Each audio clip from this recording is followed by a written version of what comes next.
Hello and welcome to part 4 of our First Steps video series, where we make a 2D platformer with Godot. We have come a long way, and our game is really starting to take shape. Let's take a look at adding a health system to our player and show a game over screen. You can find links to all the other videos in the description. Let's get into it. Let's tidy up our node tree a little. We can add an empty node and call it enemies, and another empty node and call it checkpoints. Then we drag all the enemies to be children of the empty enemy node, and the checkpoints to be children of the checkpoints node. That way we can collapse them to tidy things up a bit. Then we can move the canvas layer to the top of the tree. Now that we have done this, let's play the game to see if things still work. We can see that the hazards work fine, but there's a problem with the checkpoints. Let's take a closer look at the error. Because the checkpoints have been moved, they can no longer find the player. To fix this, all we have to do is go to the checkpoint script and reconnect the player variable to the script by clicking and dragging the player back into the script while holding the Control key on the keyboard, and then releasing. This will create a new unready variable for the player. Now when we play the game, we can see that everything works fine. It's important to note that if you move things around in the scene tree, the links are not automatically updated in the scripts. You will have to change them manually. Now let's add the hearts to the UI that's already set up in the game. Let's create a new scene and add a panel node and rename it to Heart and a Sprite 2D node, and drag the hearts into the texture field in the inspector. We will need to set the H-frames to 2, and in the offset we unchecked Centered. Next, select the panel node and adjust the transform to fit the heart. And in the layout, set the custom minimum size to the size of the panel and save the scene. We can now create a new scene and add an HBox container to hold the hearts. Make sure that both the custom minimum size and the transform is set to 0 for both the width and the height. The anchor preset set to right and the layout direction to right to left, since we will be placing the hearts on the right. Then we can add the heart scene and press Ctrl D to duplicate the heart. We can see that all the hearts are being arranged horizontally. This is what the HBox container does. We can rename the HBox container to Hearts container and save the scene. We can now add the Hearts container to the scene. Let's set its scale and set its anchor presets to the top right. Adjust its position and play the game. We can see that the hearts have been added. Now let's connect them to the player. We can go to the player script and add an export variable integer for the max health and set it equal to 3, and an unready integer variable for current health and set it equal to the max health. That way, when the game starts, the player's current health will be set to the max health, which is 3.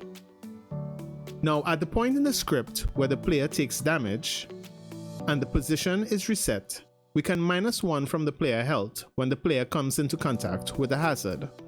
If the player health becomes 0, we can wait for about 0.2 seconds and pause the game. Let's print the player's current health to the console to see this in action. Now when we play the game, we can see that when the player takes damage, the player health goes down by 1, and when the player health reaches 0, after 0.2 seconds, the game is paused. Now let's work on displaying the hearts. We add a script to the hearts container and delete the hearts from the scene.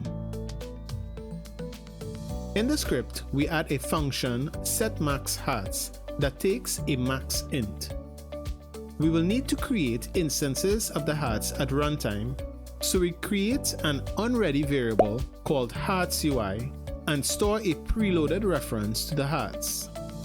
We can do this by simply finding it in the file system and dragging the scene into the preload. Now let's add some hearts. We will use a simple for loop that gets an instance of the hearts UI scene and adds it as a child in the hearts container. It will be run max number of times. Now let's go to our game manager script. We will need to make a variable that stores a reference to the hearts container. And then in the ready function, we can call the setMaxHearts function.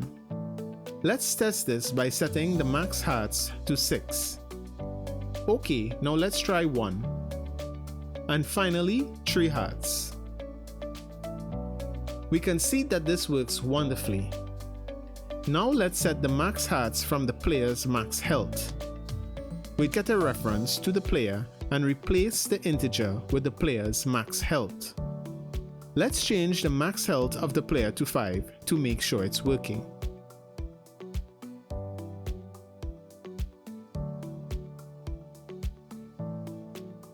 With that done, let's now update the hearts when the player takes damage.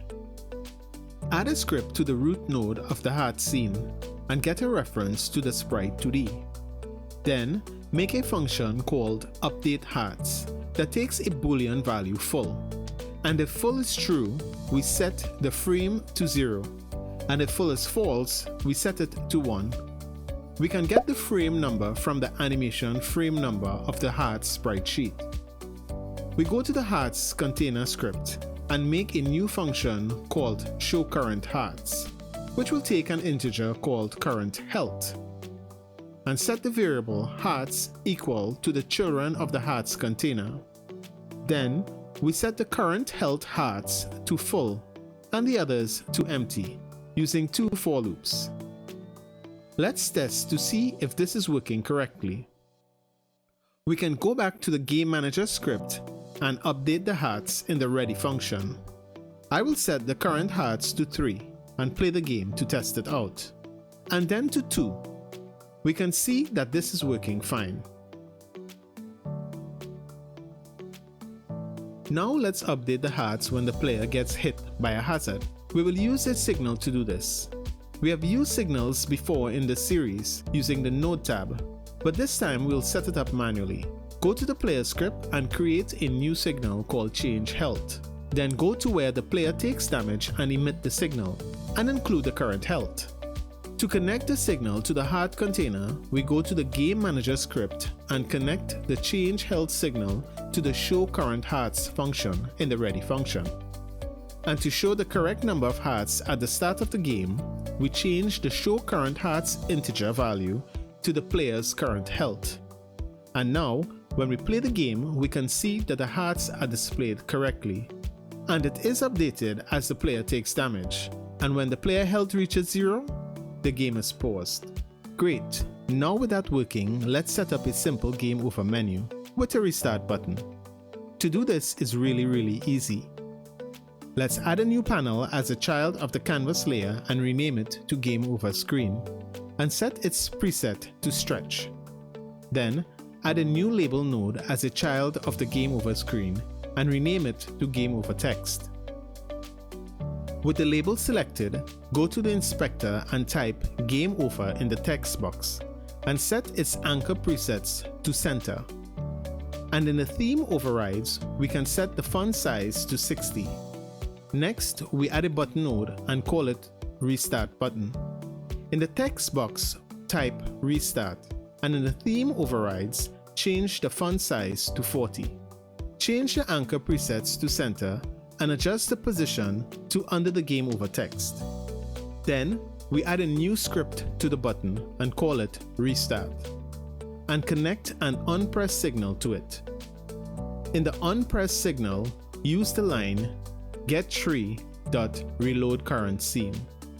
Then, in the Game Manager script, we grab a reference to the Game Over screen and add a new function called Game Over.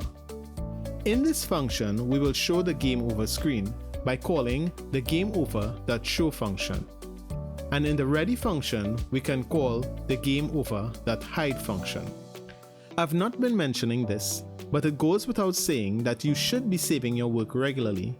So if you haven't, now would be a great time to save and subscribe if you're enjoying the content.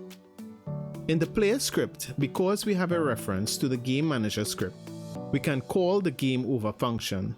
Now let's play the game and test it. We can see that the game is working perfectly.